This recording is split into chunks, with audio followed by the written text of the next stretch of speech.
what you really, mentorship is definitely a thing. You definitely need more men in communities, and they don't necessarily have to be the fathers of the kids. You need more. What the study showed is that even kids of single moms who are growing up in communities with high levels of male involvement did fine. They did well.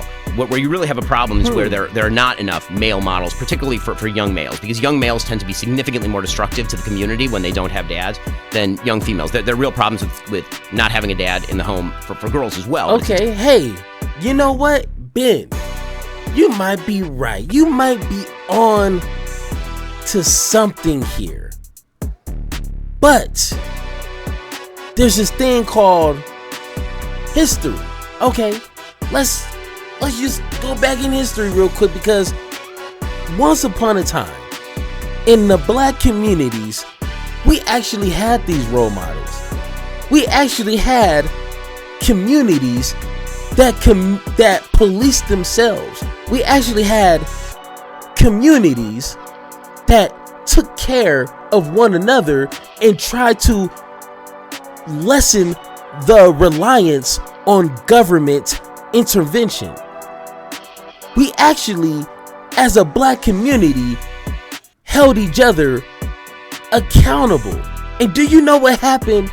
Do you know what happened to folks like Huey P. Newton, Bobby Seale, Fred Hampton, Malcolm X, Dr. Martin Luther King? Do we know what happened to these people? Oh, that's right. Our government killed them. Hey, thank you for clicking this video. Just to let you know, this is a clip from my previous live stream that I did. Just want to let you know I go live every Sunday through Thursday at 6:30 p.m. Mountain Time. And if you don't know what time that is, go ahead and Google that so you can meet me and have a conversation on my next stream. Once again, I appreciate you clicking this video. Now let's enjoy the video. Trump wants to send military troops into all these cities, okay? The first question is, which I would hope any sensible person would ask themselves, okay? Hey, Trump wants to send military soldiers into these cities to stop the crime, okay? To stop crime. The first question you should ask yourself is, how is that going to work? Like, you're going to have military personnel roaming the streets. Okay? And statistically, they say that it's working in DC. Okay, cool. Got you. Perfect. All right. I'll give you some kudos for that. All right. But my question is, how is that going to work for the long term? Are you going to forever have military personnel just walking the streets? I hope not. Trump will probably love that. Honestly, let's not give him no ideas. But that is not a solution. And like Mr. Evangelion said it last week, he said when the troops were roaming the streets in DC, like statistically, that brought down a lot of other things other than crime, tourism, shopping, restaurants, people enjoying the city. That also went down. So once again, you can't just have police or military personnel just roaming the streets. That's not how you create an environment for people to thrive and interact with businesses and each other. So that's not going to work. And that's not a long-term solution. And that's what we need when it comes to policing and crime within our cities. Now, I'm not going to point out everything that I'm pretty sure every other individual talking about this when it comes to crime rates. Once again, it's not just blue cities that are dealing with crime. If you look up the top 10 states in America that's dealing with the highest crime, it's a mix between blue states and red states. So once again, if he's really serious about fighting crime, you would have to send military throughout every state. And then 3, it would help if our president wasn't a convicted felon.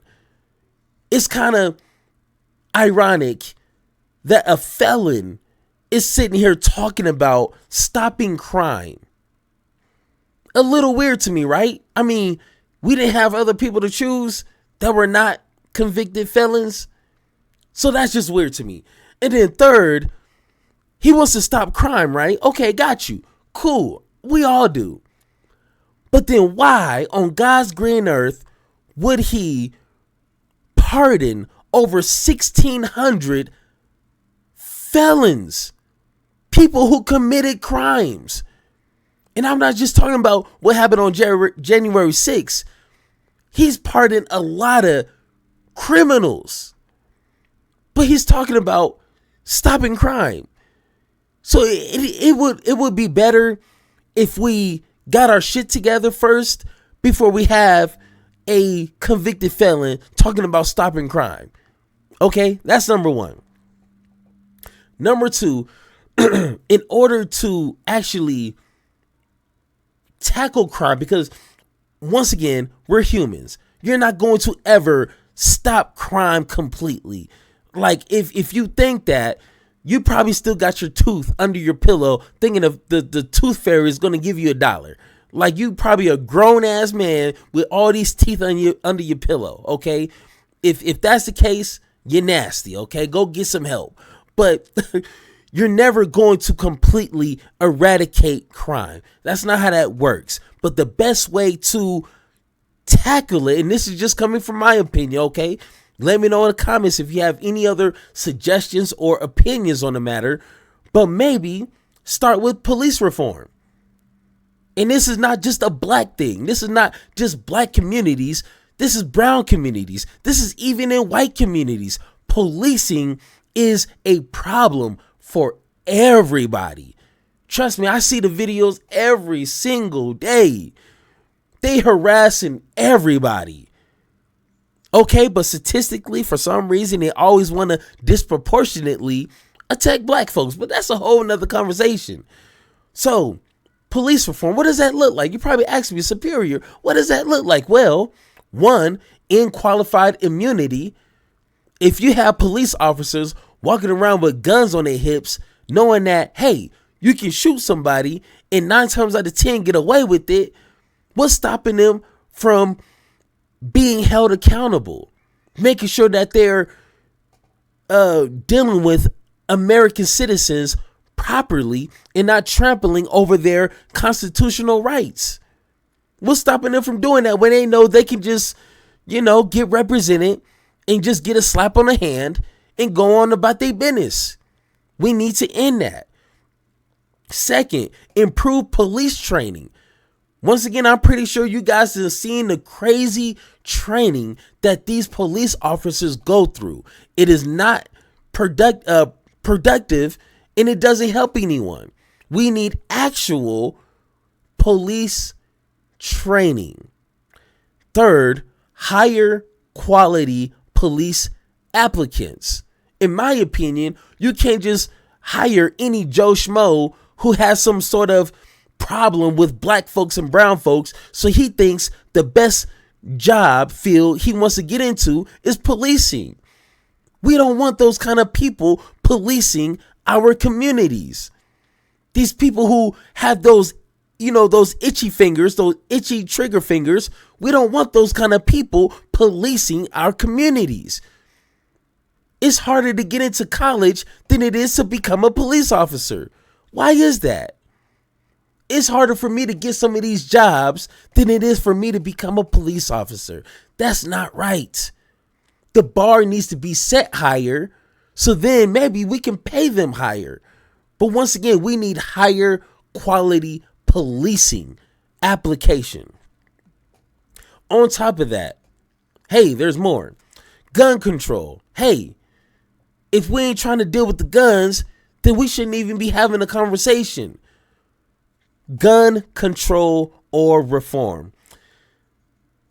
Third, community funded activities. Once again, we're going to get into why I believe this here, but the government is not catering to these communities that have these high crime rates, it is because of a lot of things. But if they actually spent some resources, some time, and put in some opportunities into these places, maybe, just maybe, that can help these individuals who have nothing to do and maybe prevent some crimes. And then, last but not least, of course, when it comes to an individual basis, we need to hold ourselves accountable. Once again, this is not a Republican talking point. This is a human talking point. I hold myself accountable every single day, and I expect you as an American citizen to do the same thing, because we're on the same team. We live in the same country. We live in the same community. So I need you to play your part. Hold yourself accountable, and I'm going to hold myself accountable. That's simple. That sounds pretty reasonable, right? So once again, that's not a Republican talking point. I don't understand why Republicans feel like they own that. That is a human responsibility. That's simple. Now, I'm going to save this rest here for when Ben Shapiro gets to this point. But once again, Ben Shapiro is on the Breakfast Club, okay, which is not a good thing. Okay, Ben Shapiro has a new book coming out, so he's making the rounds to all these platforms. And when you go, when someone like a Ben Shapiro goes on the Breakfast Club, Charlamagne the God, okay, he tries, okay? And when I say try, I'm talking about, you know, your little brother trying to shoot the ball in the basket. You know, he's like 3 foot nothing, barely could throw the ball, but he's trying his hardest, okay? It's cute. Be like, oh, look at the little baby trying to be a basketball player. Like, that's how I see Charlamagne the God. Like, oh, look at cute Charlamagne the God. He's trying to play politics. Like, he tries, okay? But at the end of the day, when you have someone like Ben Shapiro, you need someone on the other side who cannot debate, because this is not that type of setting, but to give a little bit more pushback. Because, you know, someone like Ben Shapiro is going to say the most craziest, nonsensical things in front of millions of people. So you need someone who knows something to give a nice pushback. That's it. But once again, Charlamagne the God, he tries. He's trying. He's not perfect. Damn sure not close. But he's trying, okay? But so let's go ahead and get into this conversation. The problem. Let's pause there. Where do we need to go? 2020. All right. Actual prognosis. Like, hey, no. Actually, we need we need this here, because once again, they will demonetize my video and take all my money. So let's take a listen. Like, what do we do next? What's the thing we should all pursue in order to fix the problem? I saw you getting caught up in that a little bit on Abby Phillips, though, when y'all were debating about I think it was Chicago and DC. Yeah, it was the statistics Chicago. of people saying, "Hey, we approve of what was it? The crime, the way that they're reducing the rate, the way that they're reducing crime in DC." Yes, by having the troops on the ground. Yes. Yes. So I mean, I think that the question as to whether the crime has been reduced by National Guard troops on the ground in DC.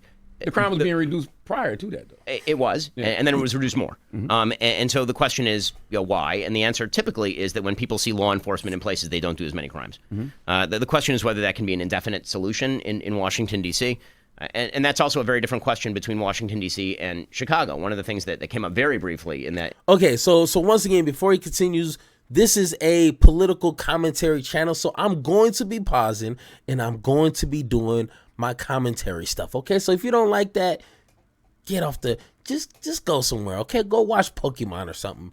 But a few things here. When Charlamagne said crime was already going down, and what did Ben Shapiro say? Which once again, I would have loved someone to kind of push on this a little bit, just not too much, just a nice little right there, not too much. But hey, crime was already going down, so why does Trump feels, even though he was bragging about the crime rates a few months ago, why does he feel he needs to up it to military on the ground level.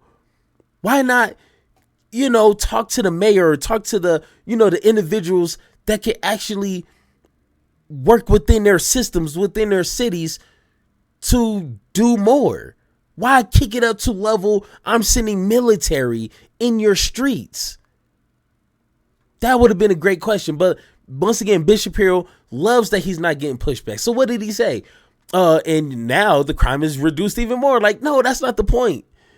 But okay, got you. Whatever. Let's keep going. In that Abby Phillips panel between Washington, D.C. and Chicago. One of the things that came up very briefly in that Abby Phillips panel was what should be done in Chicago. And one of the things that I said is I don't think that the president has the authority to just send the National Guard into Chicago to actually just police crime. Right? That is illegal under the Posse Comitatus Act. Right? There are things he can do legally that, like, for example, protect ICE facilities, which is what they were allegedly doing in California.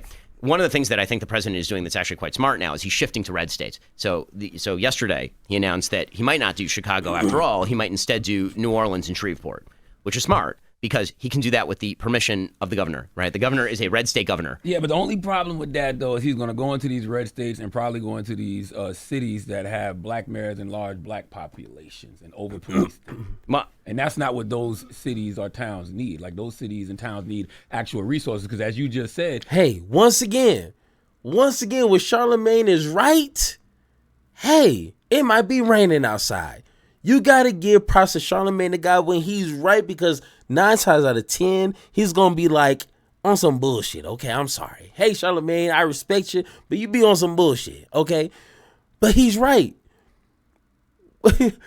They're going to go into these black neighborhoods because God dare Donald Trump send military troops through these white neighborhoods to the suburbs.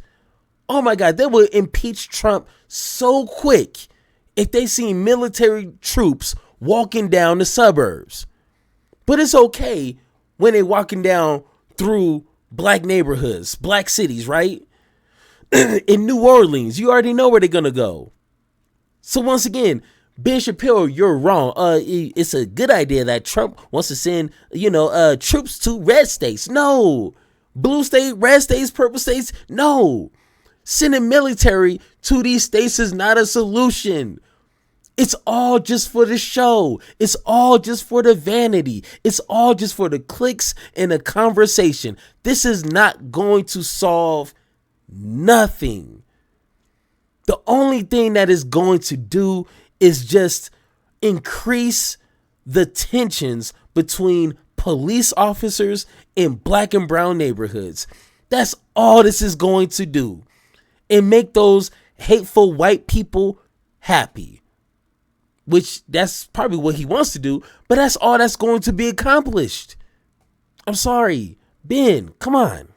Those cities or towns need. Like, those cities and towns need actual resources because, as you just said, these are like temporary solutions for a long-term systemic problem. Well, so I think they need both. And I think that when it comes to crime, and New York City is a great example of this, you actually need to lower the crime rates to draw investment.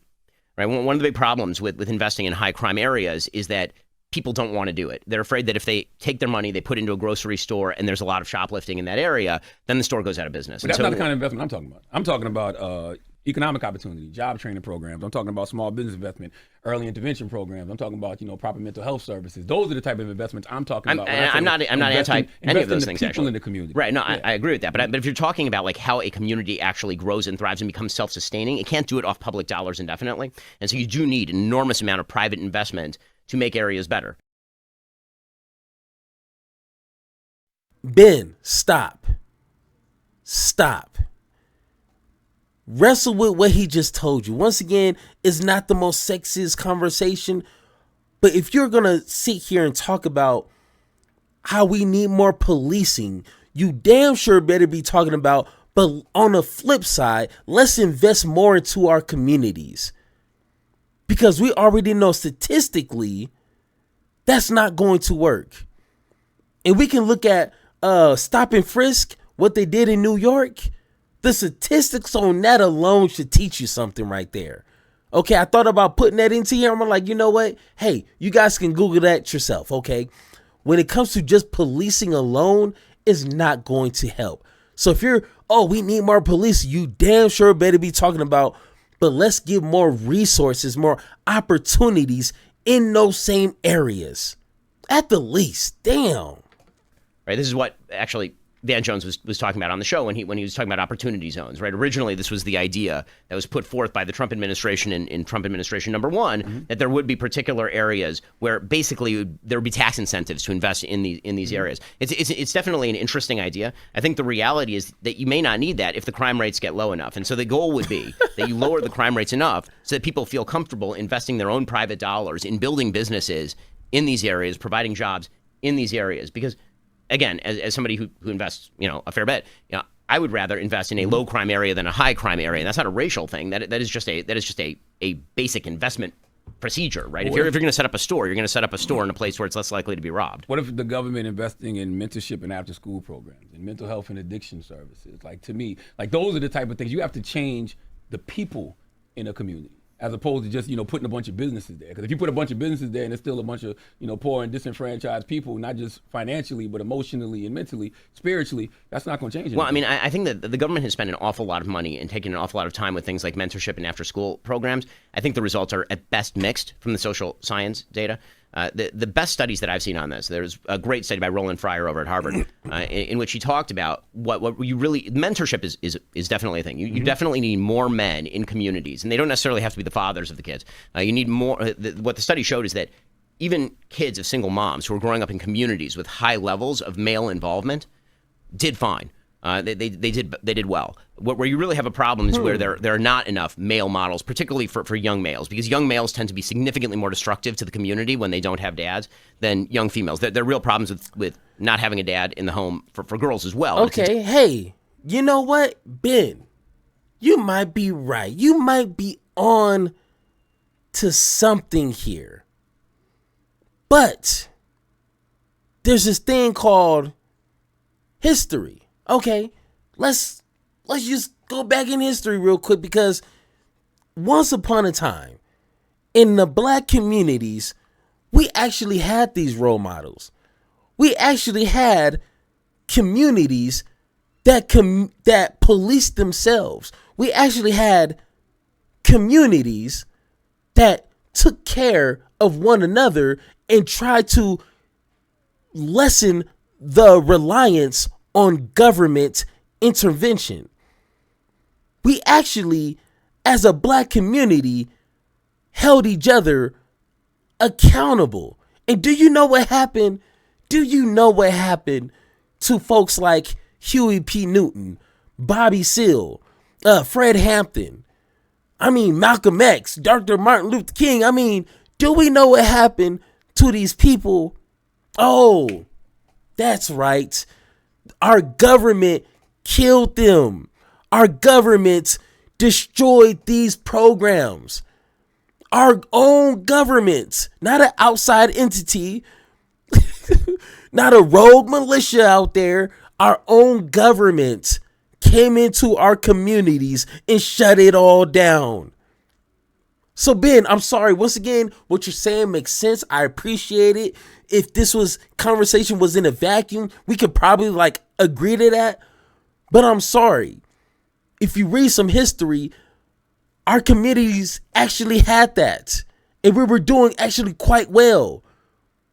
But your government shut that down. Can you imagine what our communities would be if we still had these activists, these leaders, these role models that you're talking about? These men, Huey P. Newton. Can you imagine if he was still roaming the streets today? Fred Hampton. Can you imagine? But no, they don't want that type of leadership. But now we have weasel little, I was going to say some things. I don't want to get in trouble by YouTube. But now we got fools like this. If the black community just had more role models, more men, for these kids to look up to, we had that. I'm sorry, Ben. We had that. Now we're trying to work our way back to where we were. It's like, playing with cards and you're trying to build, one of those big castles. I'm pretty sure as a kid you did that with playing cards. the black community was actually building something. And of course, good old racism, good old systemic racism knocked whatever you were building. And now we got to start back from nothing. So I'm sorry, Ben. But hey, maybe he doesn't read Black history, so he doesn't know. Than young females. There are real problems with not having a dad in the home for girls as well, but it's a different set of problems than it is for young men who tend to externalize that in the form of crime, for example. And so, I think that one of the things that I've also talked about is that government, and this is where you get into the law of unintended consequences. When government intervenes in a lot of these ways, it tends to supplant some of the actual organic institutions that used to do this sort of thing.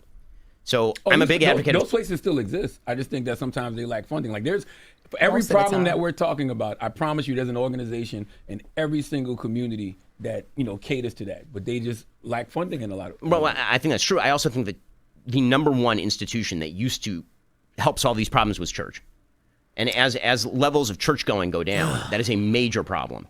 Because the nice thing about a church is that when a church or a synagogue or any other religious institution gives charity, then there's also skin in the game for the person who's receiving the charity, right? You actually have to buy into the system in order to receive the charity to a certain extent because you're a member of the community. You also know the person who you're receiving the money from. That person is a person you sit next to in the pews.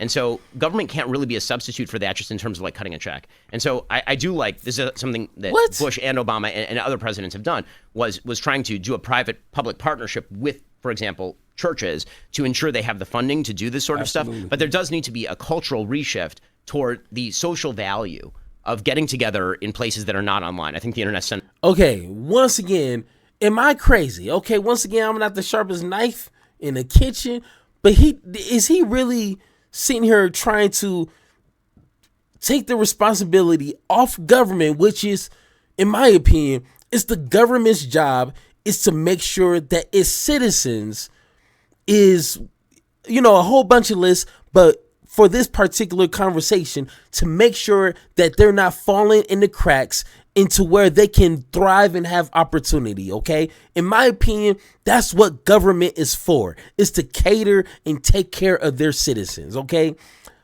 But is he trying to pawn that off to churches? Like, I get it. Churches is cool. If you're religious and you're into your church, that's cool. But that's not the church's job, is to sustain and make sure communities are well taken care of. Church is not a social safety net. That is not how that works. Charity can't be a solution. It is not a solution. Once again, charity, going to a food bank or to a church to, get goods for a day is cool, but it's only for that day. Once again, our government has the ability to change environments, to change opportunities. They can, like they said, incentivize businesses to go into these communities and create these new jobs that will pay people good money. Our government can do that. Our government can implement these opportunities and these activities for young people to thrive in. Churches can't do that. So once again, maybe I'm crazy, but it sounded like he was trying to pawn that responsibility to churches. And once again, I'm a God-fearing man myself, but I don't even see churches like that. That is not the church's job. A church can't take care of an entire state. It can't do that. But okay, got you. Let's continue. An awful lot of damage. I think that the atomization of our society, where everybody kind of sits in their own room and they never get together with other people, is really, really, really bad. I'm in a very involved synagogue community. And one of the beautiful things about a highly involved synagogue or church community is that a lot of the lines that we talk about go away.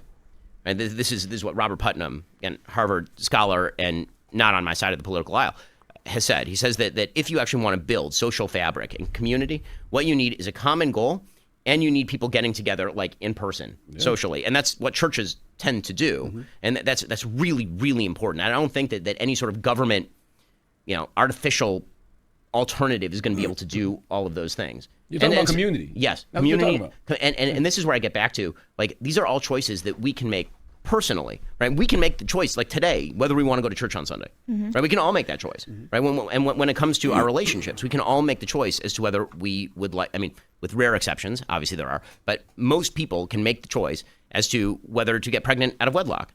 I mean, like, these are choices that we all can make, and then we need to teach our kids, because if we do that, then their lives will be better, and if we don't do that, then their lives will be worse. And you believe in banning abortions, right? I'm pro-life, yes. All right. Once again, I hate to snub a conversation when it comes to building communities, because once again, that is a great conversation. But if you sit here and act like our own government didn't purposely, disproportionately lock up those exact same men that you're talking about that is needed in these communities throughout history, then what are we really talking about here? Once again, it's kind of crazy to me. We can all have this conversation. Once again, I try not to be the person to say, hey, you can't be in this conversation because you just don't understand. But damn, Ben Shapiro, you're proving my point. You don't know what is needed within these communities because you don't even live in these communities. You don't even walk through these communities. You don't even know people in these communities. But all you want to say is send more police officers. Send the military. That'll clean things up, right? Really? That's your solution. Once again, look at stop and frisk in New York. What is that? The 2009 or something? Once again, it didn't work. More policing doesn't get the outcome that you want. Once again, just how you can't just throw money at a situation and think that's going to fix a problem. You can't just throw more police officers in these black and brown communities thinking that's going to fix something. It is not. It's a little bit more complicated. And once again, you got to be from these places to know what these places need.